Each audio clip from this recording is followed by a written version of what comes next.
Lieutenant Commander Richard Lodge, Chaplain Corps, United States Navy, the WASP Command Chaplain.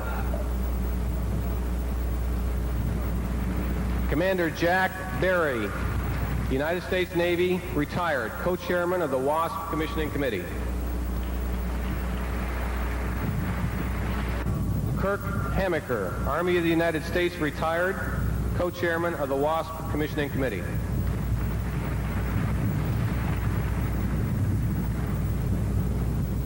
Mr. Jerry St. Pay, Senior Vice President of Litton Industries and President of Ingalls Shipbuilding Division, Pascagoula, Mississippi.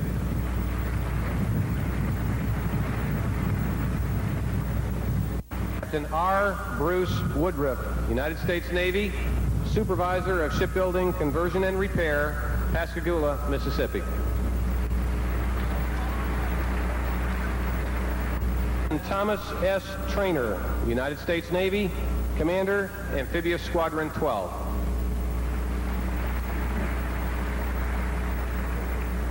The Honorable Joseph Leaf, Mayor of the City of Norfolk, Norfolk, Virginia.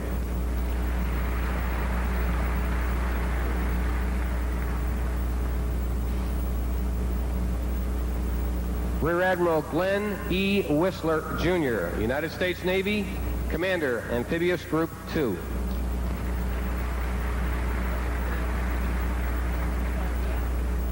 Vice Admiral Peter M. Heckman, Jr., United States Navy, Commander, Naval Sea Systems Command.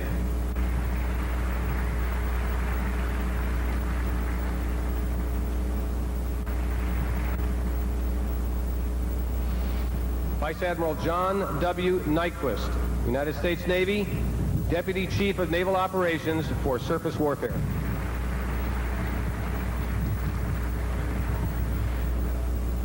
Vice Admiral Joseph S. Donnell III, United States Navy, Commander, Naval Surface Force, United States Atlantic Fleet.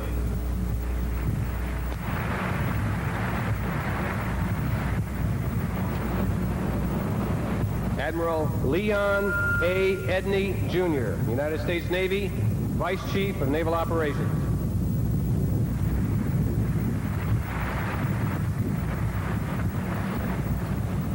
The Honorable Owen B. Pickett, Congressman, 2nd District, Commonwealth of Virginia.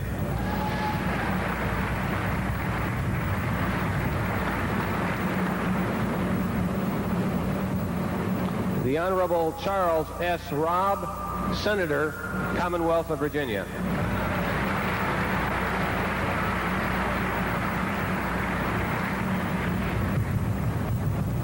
The Honorable John W. Warner, Senator, Commonwealth of Virginia.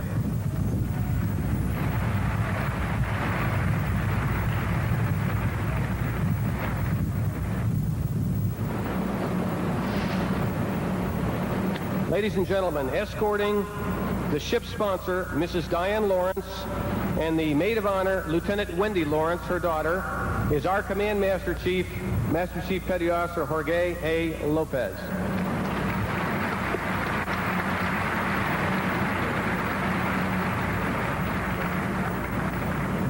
Ladies and gentlemen, escorted by Captain Leonard F. Picott, United States Navy, the prospective commanding officer of WASP, it is my distinct pleasure to introduce General A.M. Gray, the 29th Commandant of the Marine Corps.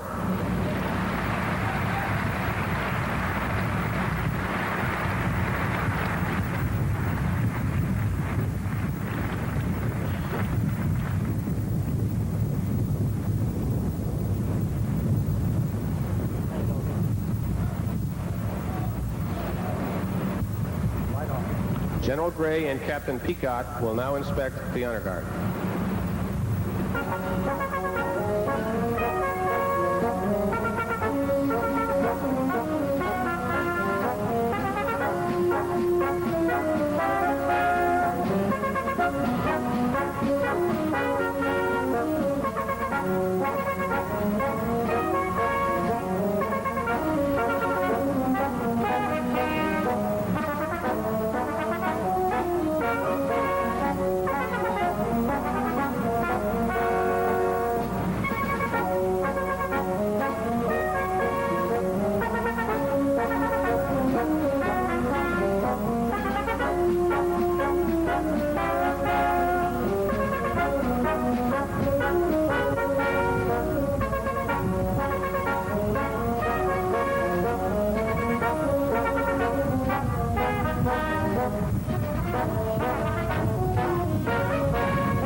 Donnell, all is ready. Request permission to proceed with the commissioning ceremony. WASP, attend hut.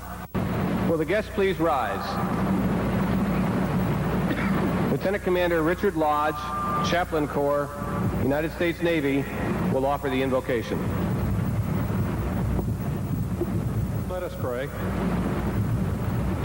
Lord God, sovereign ruler of all the world, whose mighty word even the wind and sea obey, we look unto you this day as WASP is commissioned for service in the United States Navy. We pray, O Lord, our nation, whom she serves, may never have cause to look upon her in shame, that she may always respond to those who are in command with, "We are ready now," and that those who have gone before on 9 previous ships named WASP forever be honored in the legacy they have built as officers and crew of this United States ship WASP, both now and in the future, serve with dignity, duty, pride, and professionalism. For we too are now known as sailors and Marines, USS WASP. Amen. Will the guests please be seated?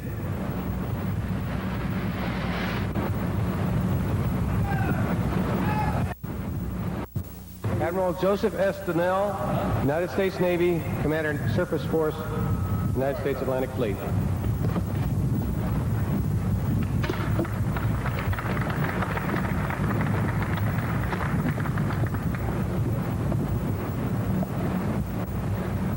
Quite obviously, in the Naval Surface Force, we welcome the WASP as she takes her place as the latest addition to the amphibious force. She initiates a new chapter in the history of amphibious warfare ships, one that has the electronic sophistication, troop and vehicle capacity, and size to do it all in the amphibious environment. The ship's physical details and capacities are in your program, and I won't reiterate them here. Suffice it to say that WASP is the most sophisticated amphibious ship ever built, and this makes her the new centerpiece of the amphibious force. We have with us many crew members of previous ships named WASP. The accomplishments of these men have established an illustrious precedent for the new WASP, the 10th ship to bear the name. Many prior WASP sailors fought gallantly, and many, as we know, made the ultimate sacrifice for their country. I'm old enough, perhaps I say that regretfully, but I am old enough to remember a previous USS WASP. As a young boy, my father, who was a naval officer, took me to the commissioning of USS WASP CV-7 at Quincy, Massachusetts on April 25th, 1940. It was a heady experience for a youngster, and I remember it well. A cool, cloudy day with the carrier WASP looming against the horizon. I also remember my sadness when told she was sunk on September 15th, 1942, after being torpedoed by a Japanese submarine. The details, as you know, of that sinking are in your program. Certainly on that brisk April day in 1940, I could not have envisioned commissioning another WASP years in the future. To the men of WASP, you're joining an elite organization when you become the first crew members, the plank owners of this ship. It's you who will breathe life into this ship and give her purpose and direction. And you see, WASP belongs to each of you, to each crew member equally, from the captain to the seaman or fireman or recruit. And your ship will always be a reflection of your professionalism, and accordingly should always be the object of your personal pride. I'm certain that your professionalism will have the 10th USS WASP the pride of all who serve on her and of those who served on her predecessors. Captain Picard, I wish you and your crew all the very best. as you transition from a building and outfitting period to the workups which will mold WASP into an operational combat-ready ship. I'm certain that you'll do it well. And now, in accordance with the Chief of Naval Operations message, date time group 022137 of May 1989. That message directing that when WASP LHD-1 is in all respects ready on or about the 29th of July 1989, she's to be placed in commission and the commanding officer directed to report to Commander Amphibious Group 2 for administrative and operational purposes. In accordance with this authority, I place United States ship WASP in commission. God bless her and all that sail on her.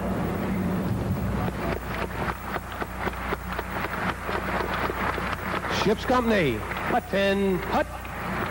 Will the guests please rise?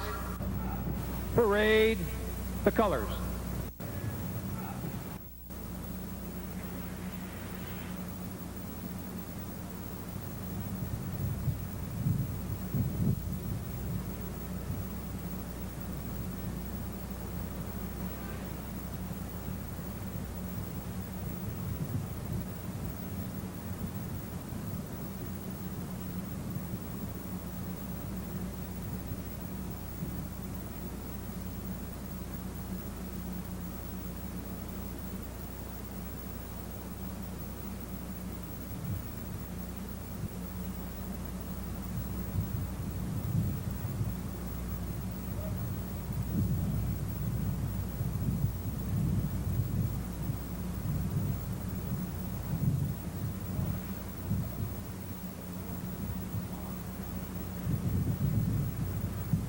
Ladies and gentlemen, national anthem.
Subject, assumption of command.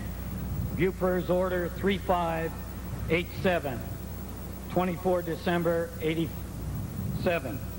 From Chief of Naval Personnel to Captain Leonard F. Peacock, United States Navy.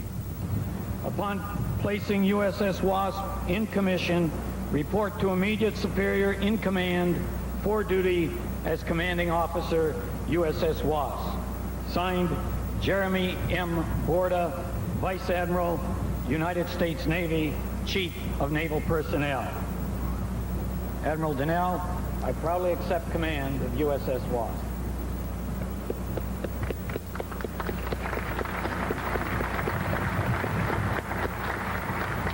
Would the guests please be seated?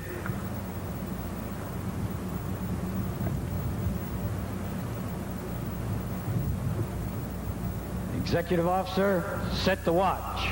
Aye, Captain. Ensign Sickler, set the watch.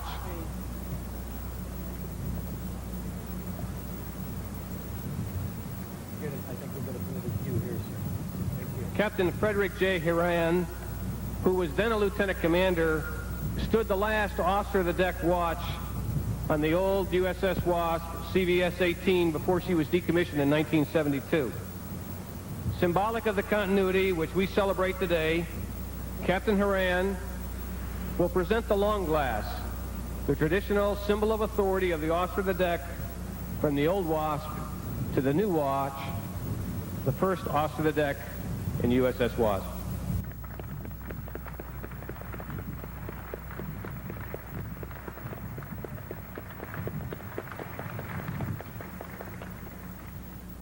Very well. Captain, the watch is set. Very well, sir. Call the crew of USS WASP to quarter. Aye, aye, Captain. Ship's bosun, pipe the crew to quarters.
Captain, the watch is set, the ship is manned, and the crew is at quarters. Request permission to bring the ship to life. Very well, sir. Bring the ship to life. Embark the Marines. Aye, aye, Captain. Ship's company, bring the ship to life.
Ladies and gentlemen, the flyover.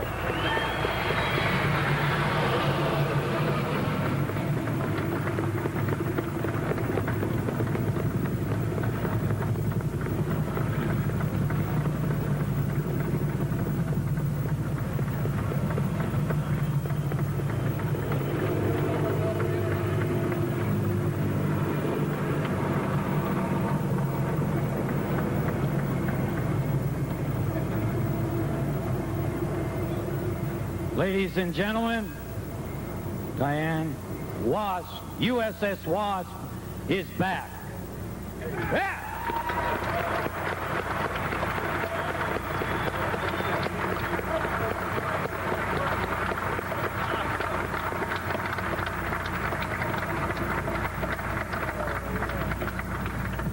Rear Admiral Whistler, USS WASP is manned and ready and reports for duty to Amphibious Group 2.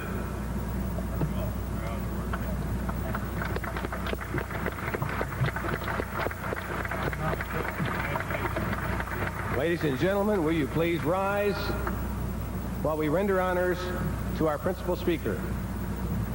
Signalman, break the flag of the Commandant of the Marine Corps.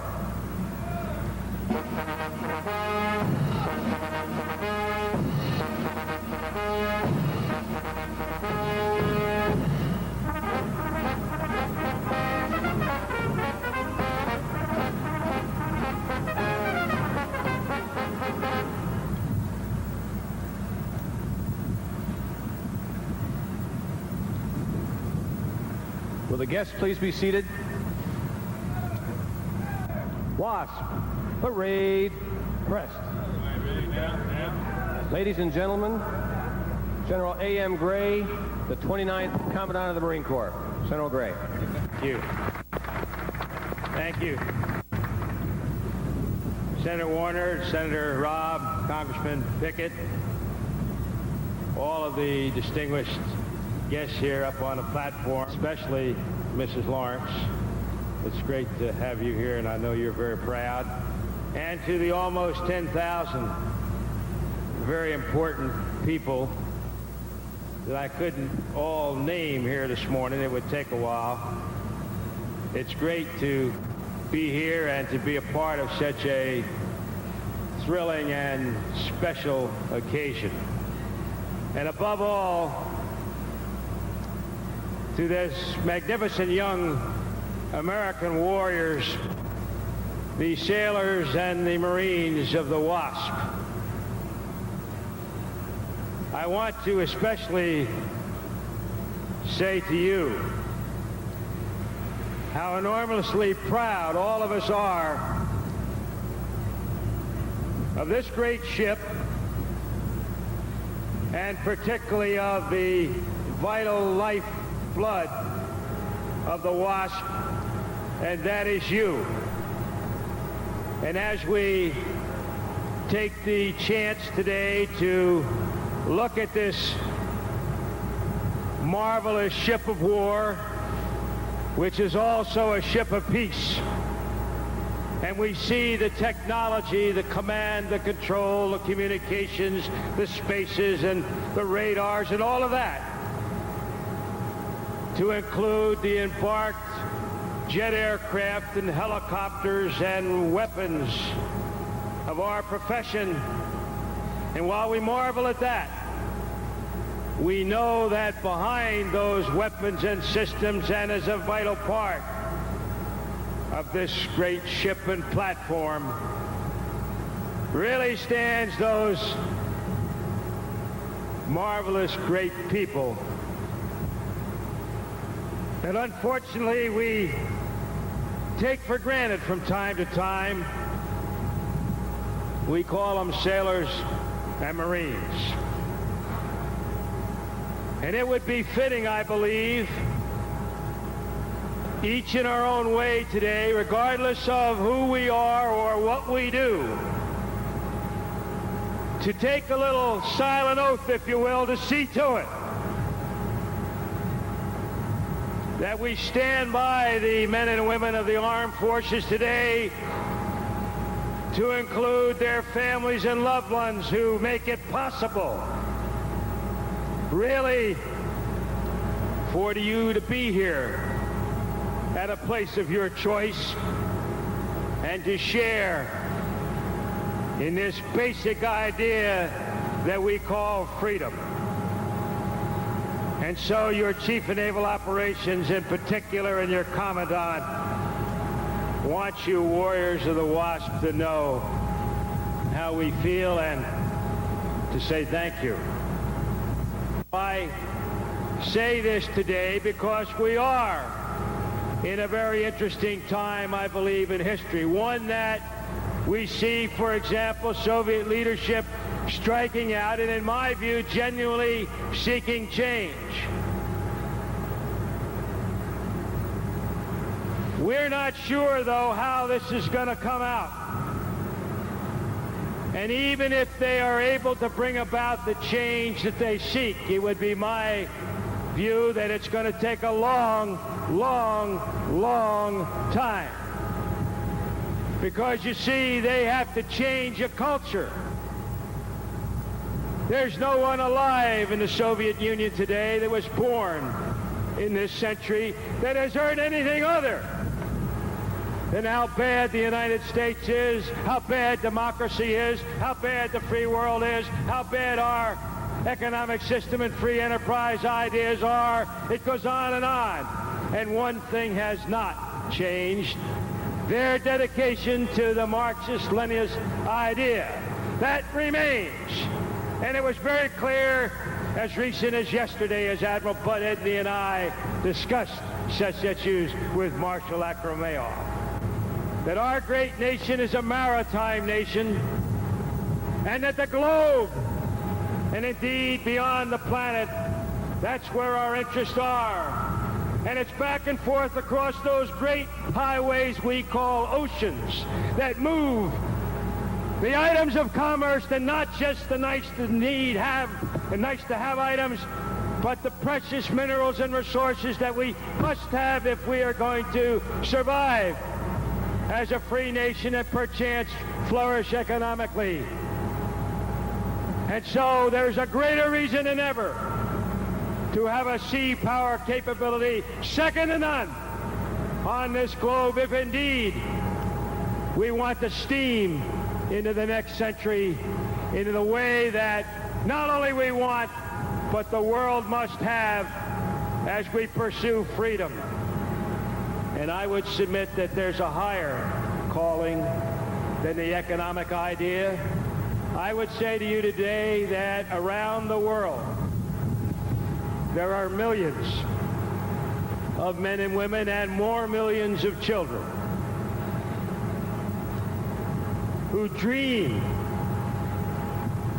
of the simple idea of freedom in a far less affluent way than you and I, who would indeed give most of their life to be able to join you this morning and to share and to be able to speak your mind and do what you want to do. And above all, remember that never before in the history of our great country has the nation needed, the sea services have needed their maritime capability as they do today. Because you see, we indeed are the spearhead, whether it's maintaining the solidarity and peace in Europe and NATO, whether it's keeping the lid on from any conflict in Northeast Asia, whether it's keeping the balance and keeping the stability in the Mideast, in Africa, in Central and South America, indeed wherever. The need is to do what must be done.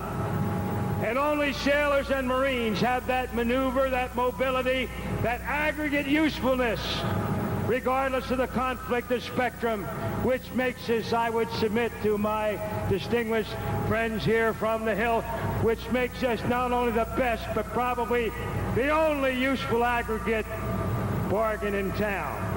And so while we think about technology, while we think about the risks, while we look ahead, you and Mr. Cheney and all the others that are leaders better remember, we damn sight better hang on to what the hell we got.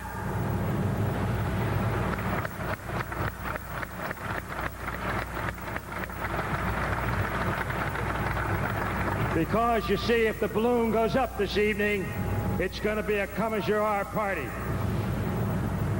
And never before, in my view, in the peacetime history of our country, have sailors or Marines been as prepared to do what must be done as they are this morning.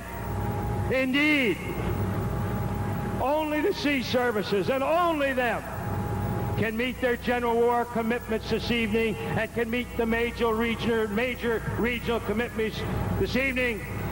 And indeed, only those precious people, those special people we call Marines, can meet their global commitments tonight and do it for 60 days, and we need not mobilize a person. That is preparedness as opposed to just readiness. Anybody can go aboard ship, anybody can get on an airplane, anybody can tumble out of it and yell geranium or Geronimo, whatever it is. But let me tell you that if you want to go somewhere long enough to get a win, whether it's geopolitical or military, as I've said, you've got to come from the sea. That's what it's all about. And so, obviously, this is not an emotional idea with me, but I want to thank again all of you for sharing this day with us. It's a great day to be a member of the Naval Service, a great day to be a sailor, a family of a sailor, a great day to be a Marine or a member of that family. But above all, I would submit that it's kind of neat to be an American.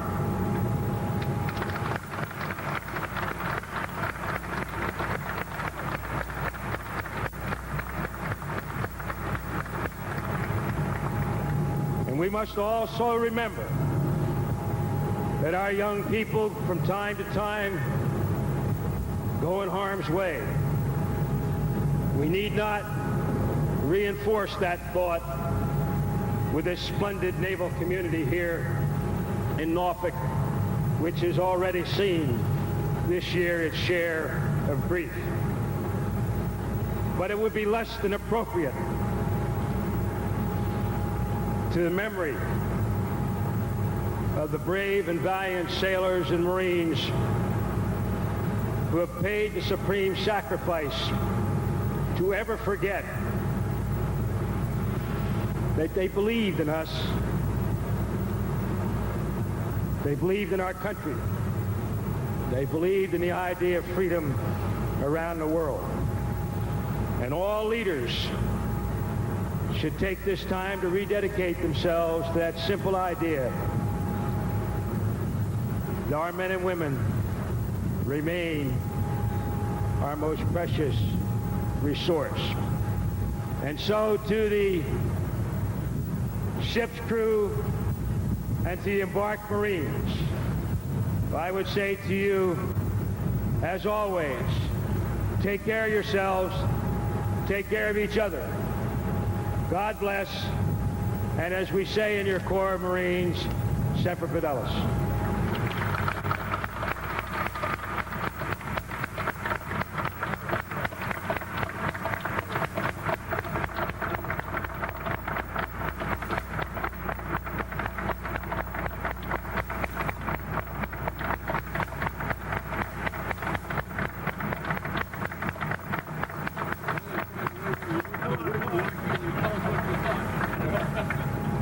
We got to get moving.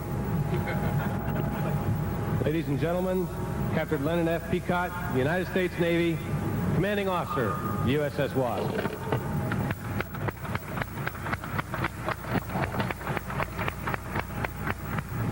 General Gray, thank you for those wonderful words. Admiral Edney, Senator Warner, Senator Robb, Congressman Pickett, Mayor Leaf, Diane, and Mom, thank you for being here. The concept is a simple one. You stand, we stand, and share a very, very unique moment in time. The past moves, stops here, hesitates in the present, and continues on to the past. Admiral Donnell speaks of being the son with his father commissioning WASP. And now the father Admiral Donnell, commissions WASP, and the sun watches. And so it goes. And so the commitment is continued, the pledge is renewed.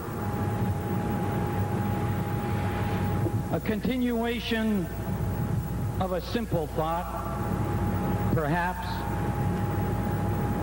the thought being a sense of dedication.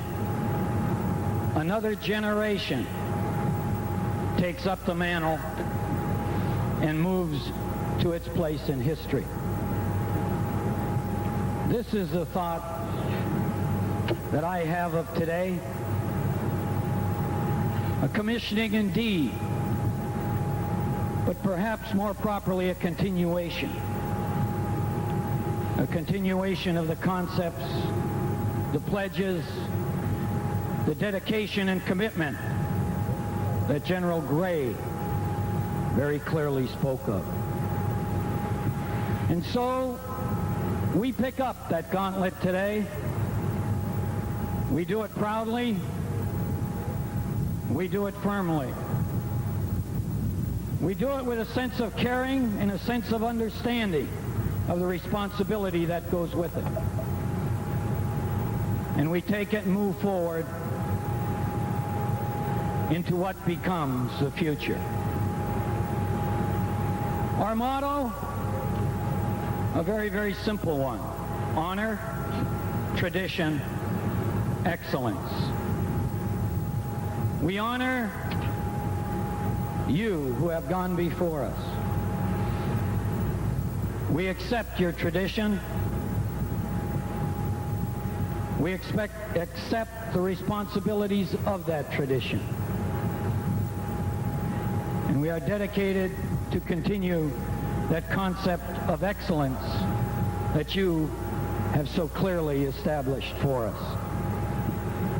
I want to thank you all for being here today and for sharing this great day for the Navy and Marine Corps team and for this great country of ours and for all future WASP men that are to come.